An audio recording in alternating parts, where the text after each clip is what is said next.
Mis queridos amigos, ya se nos está acabando el año y en estas fechas que son tan importantes para todos, quisiera compartir con ustedes algunos pensamientos que he estado trabajando el último tiempo, que tienen que ver con la relación entre la medicina y la espiritualidad. Como ustedes saben, la espiritualidad y la medicina ha ido de la mano desde los inicios de los tiempos, ¿no? Normalmente en los pueblos más primitivos, el mismo personaje, el chamán, cumplía las funciones de médico y cumplía las funciones de sacerdote, ¿no? Posteriormente, como pueden ver en estas imágenes, en la antigua Grecia, la medicina se ejercía en los templos de Asclepio, que era el padre de la medicina, el dios de la medicina, el dios de la medicina, ¿no? Entonces, las personas que querían sanarse llegaban a estos templos de Asclepios en Grecia y eran sometidos a procedimientos curativos que tenían matices o más que matices, digamos, tenían componentes mágico-religiosos. Por ejemplo, los pacientes consumían algunos brebajes que los hacían dormir, los hacían soñar, y en sueños aparecía el dios con su serpiente que siempre la acompañaba, y la serpiente iba a los lugares donde estaban estos enfermos y los sanaba durante estos sueños, ¿no? Entonces, también de ahí viene la tradición de la serpiente como un símbolo del médico. Posteriormente, también en la antigua Grecia, pero más avanzado, siglo V antes de Cristo, empieza la idea de comprender los fenómenos a través de causas naturales, ¿ya? O sea, desde una visión que era de tipo mágica, ¿no? Las eh, tormentas, los rayos, las cosas sucedían porque los dioses estaban peleando entre sí o porque estaban enojados, etcétera. Las enfermedades también como maldiciones o porque yo desagradé a los dioses, entonces enfermé. Y luego las curaciones tenían que ver con esto mismo. Pero luego, aproximadamente en el siglo V antes de Cristo, parte esta idea de que los fenómenos tienen causas naturales, ¿no? Y empieza a desarrollarse la física, también en la antigua Grecia, en que se buscan estas leyes, ya no como algo antojadizo que tiene que ver con el humor de los dioses, sino como leyes que se cumplen y que están inscritas en la naturaleza, ¿ya? Y esto también empieza a abarcar a la medicina, entonces surge allí un personaje que ustedes han escuchado hablar, Hipócrates, ¿no? Que es considerado el padre de nuestra medicina actual, ¿no?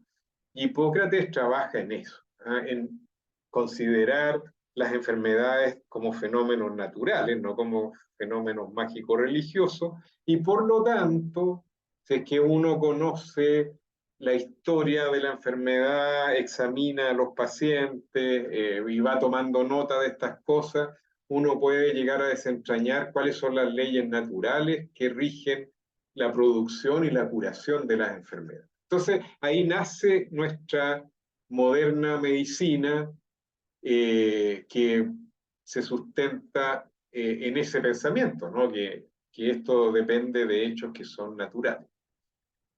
Luego, en la Edad Media, eh, se desecha en alguna medida de nuevo esto de la naturaleza y de nuevo cobra mucha relevancia la causa divina o mágica de las enfermedades. Y en la Edad Media entonces los sacerdotes vuelven a asumir este rol de curadores, ¿ah? En las iglesias llegaban los enfermos y bueno, había también elementos que eran naturales de curación, pero las plegarias, el perdón, las oraciones eran, y por supuesto los milagros, ¿no? Las curas milagrosas eran muy relevantes en el proceso curativo, ¿no? Y surgen de aquí los primeros hospitales también, ¿no? Y que fueron traídos después ese tipo de pensamiento por los españoles cuando conquistaron América. Entonces en América tenemos una medicina que en parte es hipocrática y en parte religiosa también. Y los primeros hospitales que se fundan en la colonia estaban eh, relacionados con órdenes sacerdotales, ¿no? Y en ellos había sacerdotes, había religiosas que cumplían las funciones de las actuales enfermeras. Y bueno, todavía en las culturas, digamos, ancestrales y en medicinas alternativas, todavía se sigue dando esta dualidad de esta mezcla de causa natural y causa mágico-religiosa de las enfermedades. Un ejemplo aquí en Chile es la machi, ¿no? La machi que es una curadora, pero que tiene una conexión con lo divino también, ¿no? Entonces, bueno, en la medicina nuestra, científica, moderna, naturalista, ¿deberá incluirse la espiritualidad en la relación médico-paciente?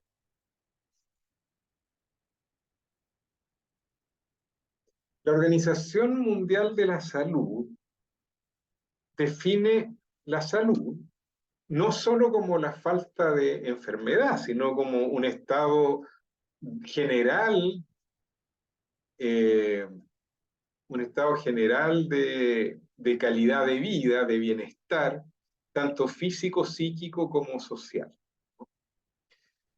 Eh, Ahora, y en ese contexto, la espiritualidad es un aspecto relevante de esta calidad de vida, es un aspecto relevante de la salud, por lo tanto.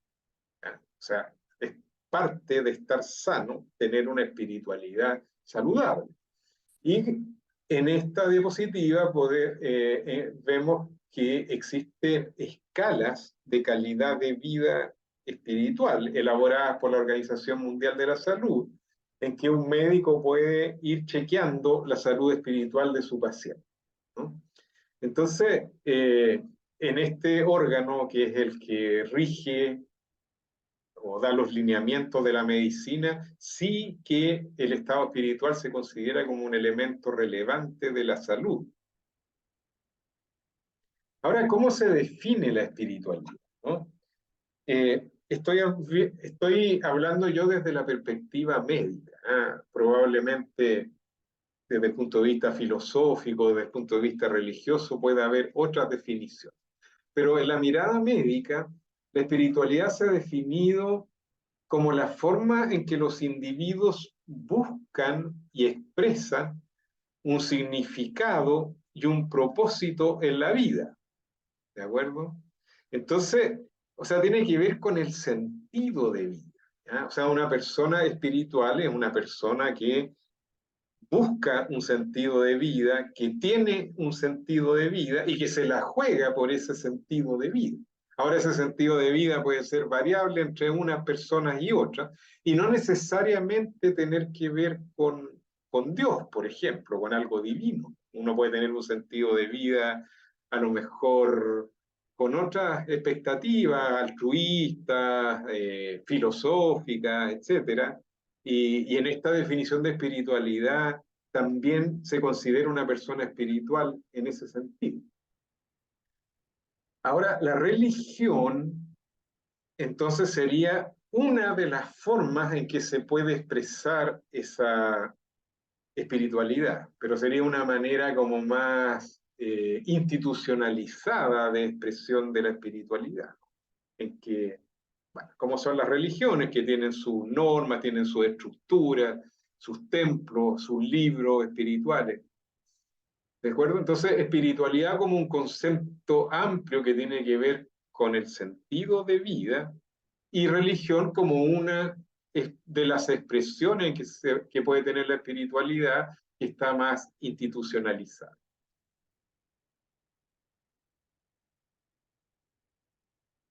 Entonces,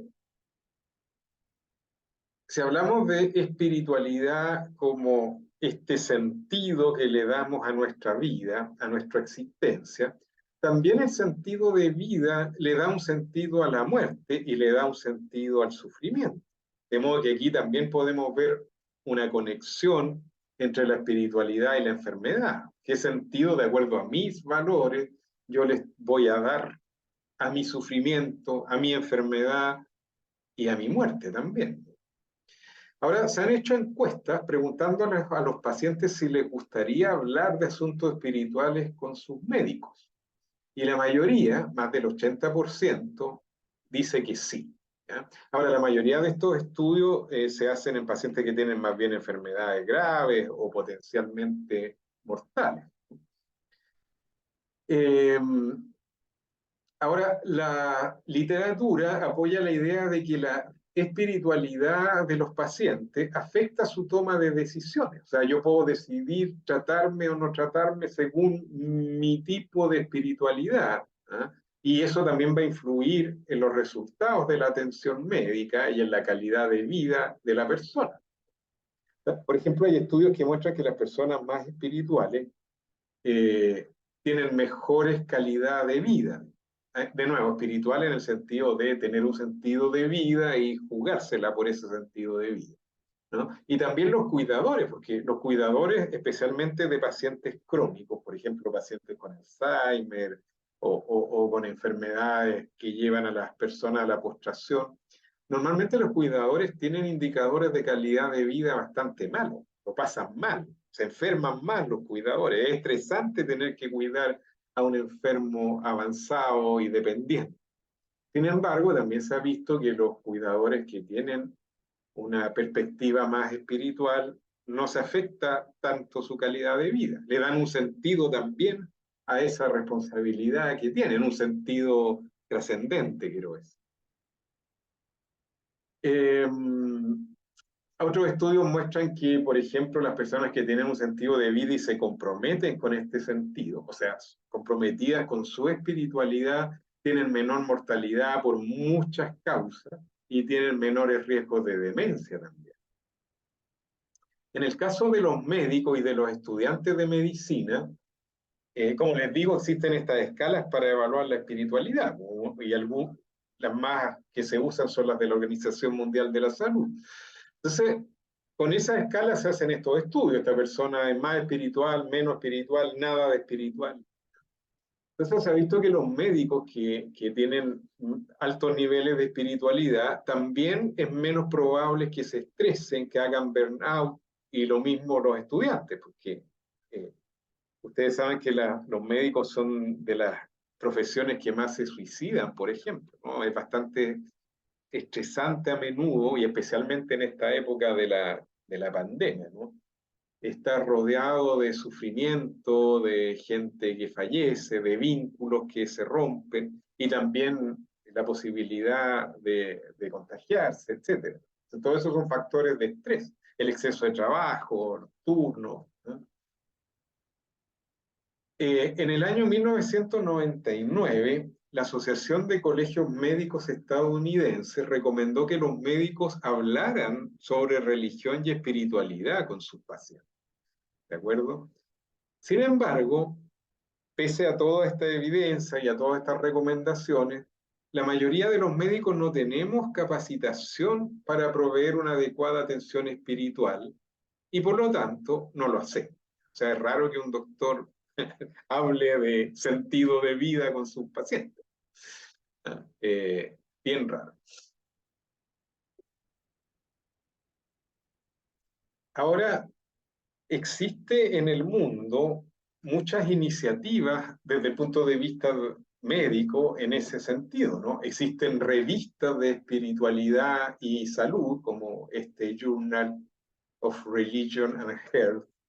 Existen congresos de religiosidad y salud. Existen programas de formación para estudiantes, para médicos. digamos, hay movimientos que están intentando que esta ignorancia que tenemos los médicos o falta de motivación al respecto vaya mejorando, ¿no? Existen herramientas también que pueden ayudar a los médicos a aproximarse de una mejor forma a estos temas. La idea es siempre tener una aproximación, si es que el paciente lo desea, digamos, y además una aproximación muy ecléctica, en que haya siempre un respeto. Esto no es como proselitista, digamos. No es que yo trate de convencer al paciente de que mi creencia espiritual es la verdadera y la de él no. Siempre tiene que ser con un gran respeto y más bien tratando de entender cuáles son los valores del paciente principalmente y hablar con el paciente en esos términos, en términos de sus propios valores. Y en ese sentido existen algunos instrumentos que ayudan. Uno de los que más se usan es esta de la Universidad George Washington en Estados Unidos, que bueno, esto es un resumen, pero es un documento que evalúa 4 elementos principalmente. Uno, cómo preguntar al paciente cuáles son sus creencias, su sentido de vida o su fe, digamos, ¿eh? Primero preguntar. Después tiene otra serie de preguntas para evaluar cuál es la importancia que tiene para el paciente su espiritualidad, ¿no? Porque hay gente que sí tiene algún sentido de vida, pero en realidad no es relevante en su vida el sentido de vida, no se la juega por ese sentido de vida. Está ahí en algún lugar. También existen otras preguntas para averiguar cuáles son las redes de apoyo espiritual que tiene el paciente, si pertenece a una comunidad religiosa, si existe alguna iglesia, si su familia participa también de esto, ¿no? Que son también instituciones que nos pueden apoyar en algunos casos eh, en la salud del mismo enfermo.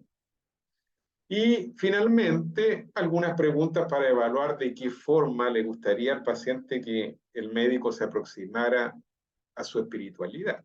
Puede que a alguna persona no le interese también. Decíamos que las encuestas muestran que a la mayoría de las personas sí les interesa, pero puede que alguien diga, oiga, no, mi espiritualidad no tiene nada que ver con lo que yo vengo, así que no me interesa. Perfectamente. Ahora, otra cosa, cambiando de tema ya, que se ha estudiado en neurología es lo que se ha venido a denominar la experiencia mística, ¿ya? La experiencia mística es un elemento central en todas las religiones prácticamente, ¿ya?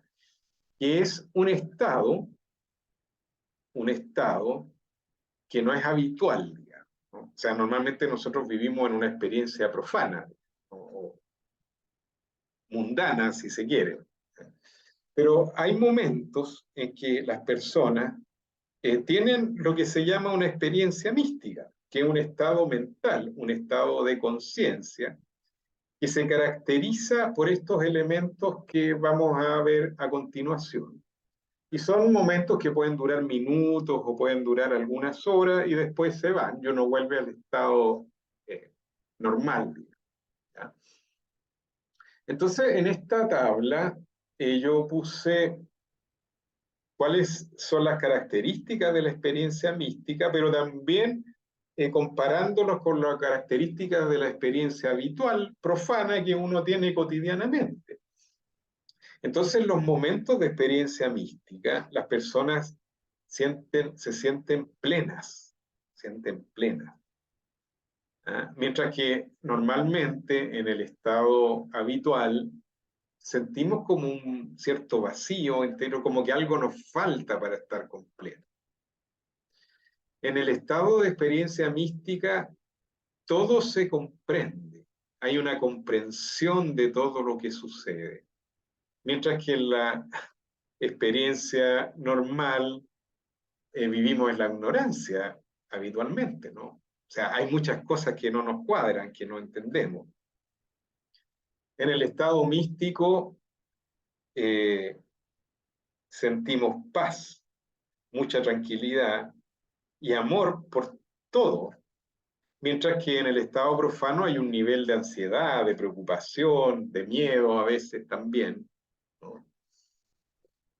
En el estado místico hay una fusión con el todo, digamos. O sea, como perdemos nuestro estado egoico, o sea, yo separado del todo el resto, con mis límites, aquí estoy yo y aquí está lo demás. ¿Eh? En el estado místico hay una fusión con el todo. El estado místico es un estado subjetivo que solo lo vive el individuo. O sea, un observador externo no puede saber si la persona está realmente viviendo una experiencia mística o no. El que lo vive sabe que está en ese estado. Y bueno, eso hace también que haya muchos líderes espirituales que pueden engañar diciendo que son muy místicos y en realidad no necesariamente lo son, ¿no? Mientras que la experiencia profana es una experiencia sensorial que compartimos unos con otros. Uno dice, oye, mire, aquí hay tal cosa y el otro puede verlo también. La experiencia mística es subjetiva, interna. La experiencia mística es atemporal, desaparece el tiempo. Me fusiono con el todo y desaparece el tiempo, queda suspendido el tiempo, ¿eh? Mientras que la experiencia profana es temporal. Y en la experiencia mística hay una sensación de eternidad, ¿no? Esto no empieza ni acaba, es. Mientras que en la experiencia profana uno está sujeto a lo que nace y a lo que muere. Las cosas tienen un ciclo, digamos, ¿ya? Entonces, bueno, estos estados místicos que refieren personas místicas ocurren a veces, en ciertas circunstancias, y a ciertas personas, ¿ah? Y son momentos. No es que se viva en ese estado, son momentos. Pero son momentos que a las personas que tienen esta experiencia las marcan muy profundamente, en el sentido de vida. Ahora, se ha visto que estas experiencias pueden ser gatilladas en ciertas circunstancias. Por ejemplo, a veces el arte puede gatillarla, ¿no? El contemplar una pintura o el escuchar una pieza musical de repente puede hacer que el contemplador caiga en este estado místico. También a veces la soledad, estar en un lugar desierto, natural incluso, puede hacer que uno pueda caer en estos estados. Los ambientes devocionales, ¿no? Estar en un grupo de personas que están o sea, orando o conectando, intentando conectarse con la divinidad, también puede ser un factor que a uno le favorezca. Existen drogas que favorecen también esos estados, algunos hongos, por ejemplo. Los estados de meditación o de oración pueden llevar a vivir esta experiencia. Algunas actividades ascéticas, ¿no? Como el ayuno, por ejemplo, o algunos tipos de mortificaciones, automortificaciones. También existen casos descritos de pacientes con epilepsia, especialmente epilepsia del lóbulo temporal, cuya crisis epiléptica, la manifestación de la crisis epiléptica es la experiencia mística. O sea, la crisis consiste en tener una experiencia mística. Entonces los científicos han intentado estudiar qué sucede en el cerebro, porque decíamos que la experiencia mística es un estado mental, ¿no? Un estado de conciencia. Y se supone que los estados de conciencia, así lo pensamos en ciencia, tienen un correlato en el estado del cerebro, o sea, el cerebro produce los estados de conciencia, ¿no? Entonces, bueno, ¿qué pasa en el cerebro cuando las personas están en este estado? No es tan fácil estudiar esto por lo que les decía previamente, ¿no? Porque las experiencias místicas son experiencias subjetivas. Entonces se toma a individuos normalmente religiosos o meditadores y se les pide que intenten entrar a este estado de trance místico. Y cuando las personas dicen que lo logran, entonces se le hace algún examen por ejemplo, en esta fotografía una resonancia magnética funcional o a veces un electroencefalograma para intentar definir qué está pasando en el cerebro durante ese estado místico. Ahora, ¿cuál es el problema? Que uno no puede garantizar que la persona realmente está en el estado místico. Uno tiene que basarse en lo que dice el paciente. Sin embargo, eh, por ejemplo, en este estudio en el que se hacían resonancia magnética funcional a religiosos que decían haber caído en un estado místico luego de la oración, se puede ver, que es lo que se ve en azul, las zonas que están activadas en el cerebro. Entonces, una de las zonas que llama la atención es el núcleo accumbens, esto que se ve aquí abajo, que está en la profundidad del cerebro. Y el núcleo accumbens tiene que ver con la sensación de placer, digamos. O sea, los núcleos del placer durante la experiencia mística están muy estimulados, ¿no? Y eso, esa activación del núcleo accumbens favorece que se liberen sustancias que generan placer en el cerebro, como los opioides o como la dopamina, por ejemplo, ¿no? Y también se ve que se estimulan las regiones prefrontales, ¿no? Aquí adelante. Probablemente porque en estos casos los pacientes están conectados con su interior, están concentrados en sí mismos. Entonces las zonas más anteriores del cerebro se activan en esos estados, mientras que las zonas más posteriores del cerebro se activan con estímulos externos, cuando yo estoy más bien siendo estimulado por mis sentidos, por estímulos ambientales. Bueno, queda mucho todavía por saber de esto.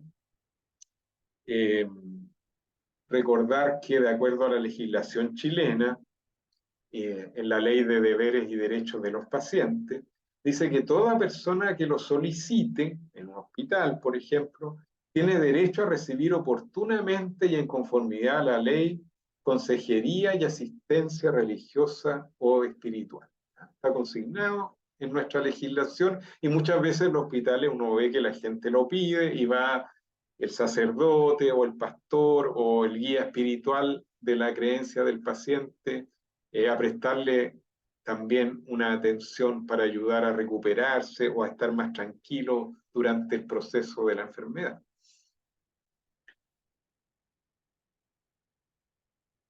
Bueno, entonces quería compartir con ustedes esto en esta época también en que hay de Navidad, ¿no? Un llamado a la espiritualidad y bueno, agradecerles la confianza que han tenido y desearles también que tengan un muy buen año.